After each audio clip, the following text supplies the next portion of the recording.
Hey guys, welcome to another episode of Make Gains. I am Adam Gaines. Today we're going to be talking about the 5 dumbest things that people spend their money on. This is going to be a 2-part series. We're going to do 5 today and then 5 in my next video. But let's go ahead and get into it. Y'all remember a while ago, I did a couple of videos like this where I got a whole book of lottery tickets and I tried to see how much I could win. This is $55 tickets, $250 book.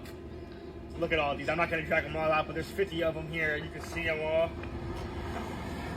Both times, I don't know if we did it twice or 3 times, but every time we did it, we've made no profit so far. So let's see if today's the day we could make profit. These are the tickets right here, $5. Let's see. All right, I'll scratch a few of them on camera. All right, y'all. So out of 50 tickets, we got 12 winners. It's like $150, $160. I don't know the exact number, but we're definitely like $190. We got 3 more. Let's see. And I'm not scratching the full thing. These are the winners. Let's see. We're gonna owe some money, but here I'm gonna record. Here, now you scan them. Last 3. Loser. $10. So we're at like 170. So we went negative about 60, 70 bucks. So yeah, buying a book is not worth it at all. All right, so we ended up doing the final math. We got 150 in winners, so that means we're down 100 bucks. But it's all good though, it was still fun. Nice little different video. It's a beautiful Friday. Y'all go and have fun. Y'all have a blessed day. Let's get it. The average American spends $320 a year on lottery tickets. That's the average American. But only about half of Americans play the lottery at all. So you're really looking at the people who play regularly spending a really large amount on these lottery tickets. About half of adults have reported playing in the last year, and many of those were only 1 ticket, right? So lots of people are spending lots of money regularly on lottery tickets. The sad thing is that the people who probably shouldn't be buying, the poorest Americans, are spending 33 times the amount of their income on lottery tickets versus people in different classes. The poorest 1% of zip codes spend almost 5% of their income on lottery tickets. The wealthiest 1% of zip codes spend only 0.15% of their income on lottery tickets. There's a big disparity there. I heard somebody say once that the reason for that is because the poorest people really, what they're buying is hope. They're in debt, struggling to make ends meet. So that lottery ticket is hope on a piece of paper that they get to scratch, thinking this could bring me out of this situation. Now, you might argue, well, if spending $600 a year on lottery tickets is going to give them a glimmer of hope, then why not? And yeah, I can't argue with that. But what I can argue with is financially, it's a poor decision. Where they'd be much better off is, instead of spending money on lottery tickets, investing that into a broad-based index fund like the S&P 500, and that would allow guaranteed winnings over time. Another interesting thing about buying lottery tickets is that for every $2 spent, the average losses is $1.93. So essentially, you're trading $2 for 7 cents back. If you went and stood in a gas station and asked people to give you $2 and you give them 7 cents, no one would sign up for that. No one. But whenever you get a scratch-off ticket and there's a chance you could win $10,000, it feels like it's going to be me today. It's possible, but the chances are very, very minute. Most people don't win. Most people are just paying to play, just like the gentleman we just saw. Like you said, this was the 3rd or 4th time they've done that, and they've never won. Gambling feels good, but it's a bad financial decision. If you're trying to make gains in your life, resist the lottery tickets and instead take that money, set it aside, and invest it for the future. That will allow you to use that money to pay for a car someday or a down payment on a house. $600 a year is not a small amount of money. What is the number one wealth killer? Car payments in general. I made this video last year about the number one wealth killer that nobody talks about. I don't think anybody should ever buy a new car. If you're trying to be financially savvy, never buy new, because buying a new car is basically just throwing your money away to depreciation most of the time. How much are you losing once you drive the car? Off the lot, depending on the model, 15%, 20% right off the top. In the first 3 years, you typically lose 40% of the car's value. That's typical depreciation curves. For some sports model cars, it could be a lot higher. For some cars that hold their value well, I think a RAV4 holds their value really well. It might be lower, but on average, about 40%. You should buy used. You should also never lease a car. Leasing a car could be good depending on who you are, but you should almost always buy a car that's 3 years used. I found that that's the sweet spot, because if it's 3 years used, it still feels new. It probably has less than 30,000 miles on it, hopefully. The models don't change that often, so people will just look at you and they're like, oh, he's driving a new car. And it'll save you so much money. So if you are going to buy a new car, make sure it's 3 years used, 4 years used, maybe certified pre-owned, and you'll save a bunch of money that way. Yeah, 100%. Car payments are horrible. He's 100% right. New cars are one of the worst investments, especially if you have a car payment. If you're about making gains, then buy a car with cash, even if it's got to be a beater for a little while. So get you that $5,000, $10,000 Honda or Camry, something that's going to be reliable, and make that car payment to yourself.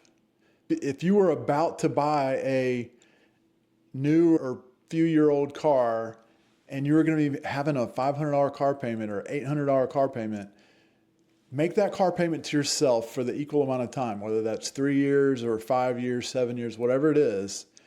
And then at the end of that time, you can pay cash for a car and do the same thing. Not only can you pay cash for that car, that money will be increasing in value as you save. Whereas with a car payment, not only is your investment decreasing in value, but you're also paying interest. Interest can either make or break you. If you're earning it, it's a great thing. If you're paying it, it's a horrible thing. So think about that whenever you're looking to buy a car. Those car payments and new cars are typically a really bad investment. So I financed a used car, and I got an extended warranty with it, and now recently the engine blew up. And so basically I have no car, and I'm stuck with this, it's a $30,000 loan still with this car. Oh my that I can't goodness. use. So, You said you got the extended warranty. Does it not cover exploding engines? No, I guess not. No, they're kind of like trying to get out of it, I guess, basically. They want me to pay Who's that? for the mechanic. It's at a mechanic shop right now, and they want me to pay for the tear down for it. Who to does? figure out like exactly what's wrong. The warranty company. The warranty company wants you to pay for them to tear apart the car to figure out what went wrong? Well, no, the mechanic wants me to pay first. And then maybe they'll reimburse you? Exactly, yeah, and then maybe the warranty will cover it, maybe they won't. So Yikes. Okay, what's the car? Yeah. What was the car worth before this issue? probably about $18,000, and then I bought the extended warranties, and then out the door it came to $30,000. So What? Whoa. What? Yeah, so now it's only worth $13,000. Now, how is it worth 18? You bought it for 18. You bought $12,000 worth of extended warranties? Well, it's $6,000, and then I guess some fees got added. I don't know how it got up to $30,000. You bought a $6,000 extended warranty? Yeah. And they just added $6,000 more in fees? I'm confused. I'm not convinced that I feel like you're smarter than this. You have to be smarter than this, because she bought an $18,000 car, a $6,000 warranty. So that's 30% of the car total. And then tons of fees tacked on. And now the car is only worth $13,000. This goes back to what we were just talking about with cars being a bad investment. Warranties can be a horrible investment also. I know for a fact there's lots of people who've had really great experiences with warranties, and they can be really good. If you buy a certified vehicle, and let's say you buy Honda Care, those can be good, but many of these warranty companies are all about the profits, and they do not want to pay out. This is especially prevalent in some of these smaller car dealers. Sometimes these warranties that they offer, it'll show all the stuff that they cover, but they don't show all the things that are required in order for them to cover that.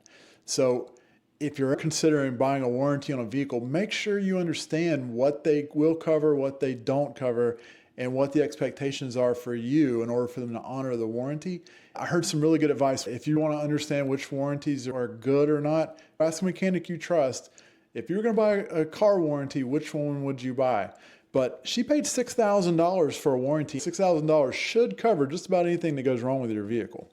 Never buy extended warranties for things like electronics and appliances. Why? Because a lot of times they are just doubling up the coverage and charging you double for that coverage. These appliances and these electronics already have these warranties in place. In addition, if you pay for it with the credit card, that credit card a lot of times will have this extended warranty coverage under that card's benefit. Sometimes the coverage is more expensive than just fixing that item. Don't fall into the pressure of the store trying to get you to buy that coverage. Instead, save up enough money so that you can fix that item if it breaks in the future. Look at your credit cards and see which one has extended warranty coverage so I don't have to worry about utilizing extended warranty coverage. Follow me for more personal finance tips.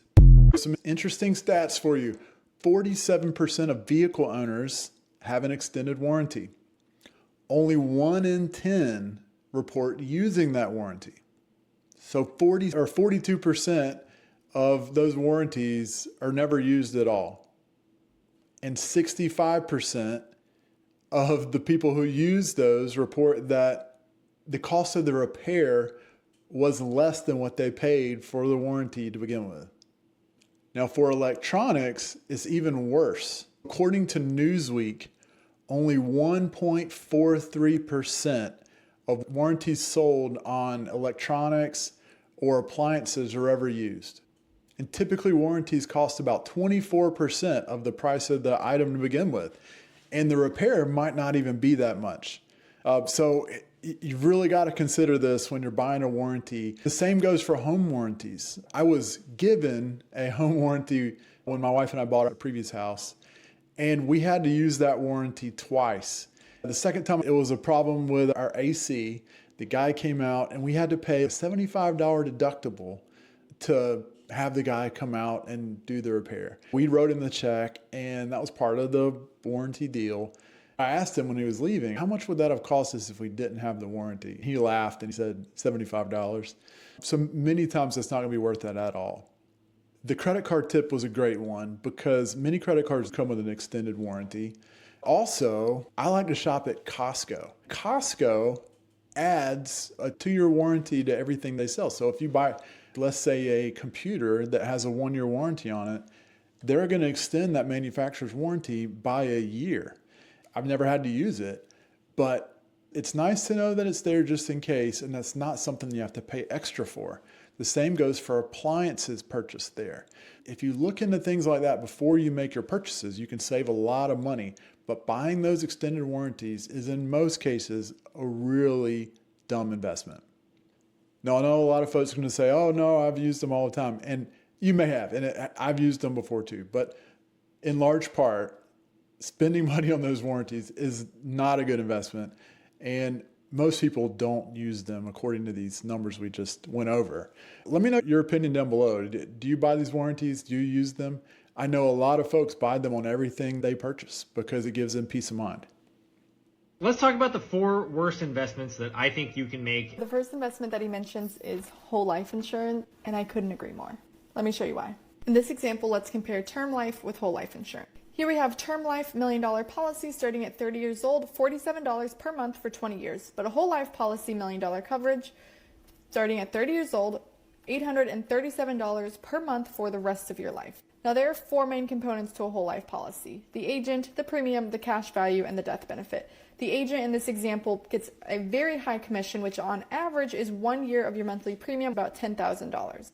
The monthly premium is going to vary by your age, health, and coverage. The cash value, which is what makes whole life different than term, doesn't actually start accruing until 2 to 5 years after you pay your ridiculous premium, which means you've paid about $25,000 for $1 million death benefit that you could have got for $47 per month if your cash value doesn't start accruing for 2.5 years.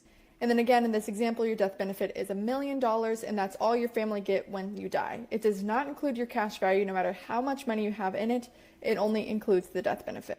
Let's just say you didn't know this, and person A decides to do whole life. They die at the age of 85, and they've paid almost $500,000 for their family to receive $1 million when they die.